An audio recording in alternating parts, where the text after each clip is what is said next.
దేవుడు ఎర్ర సముద్రం వద్ద ఆశ్చర్యకార్యము చేసెను.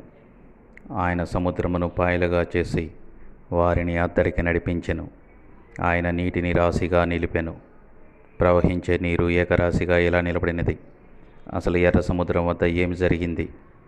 ఆసాబు దేవుణ్ణి కీర్తిస్తూ, దేవా, జలములు నిన్ను చూచెను. జలములు నిన్ను చూచి దిగులు పడెను.